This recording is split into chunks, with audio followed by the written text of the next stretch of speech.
Excerpt from All in a Summer Day by Ray Bradbury.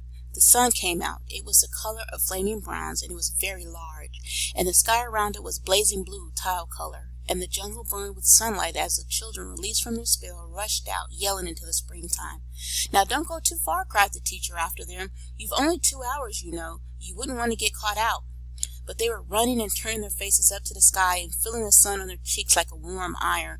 They were taking off their jackets and letting the sun burn their arms.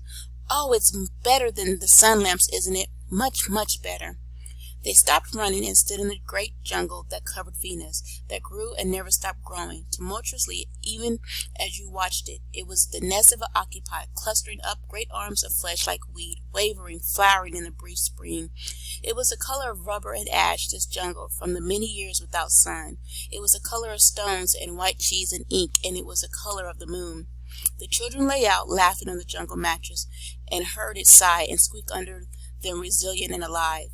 The rain among the trees, they slipped and fell, they pushed each other, they played hide and seek and tag, but most of all they squinted at the sun until the tears ran down their faces.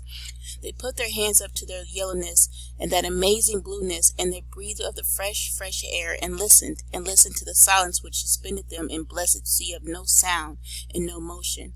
They looked at everything and savored everything. Then wildly like animals escaped from their caves, they ran and ran in shouting circles. They ran for an hour and did not stop running. And then, in the midst of their running, one of the girls wailed. Everyone stopped. The girl, standing in the open, held out her hand. "Oh, look," she said, trembling. They came slowly to look at her open palm. In the center of it, cupped was a single raindrop. She began to cry, looking at it. They glanced quietly at the sun. Oh, they turned and started to walk back toward the underground house, their hands at their sides, their smiles vanishing away. They stood in the doorway of the underground for a moment until it was raining hard. Then they closed the door and heard the gigantic sound of the rain falling in tons and avalanches everywhere and forever. Will it be 7 more years? Yes, 7.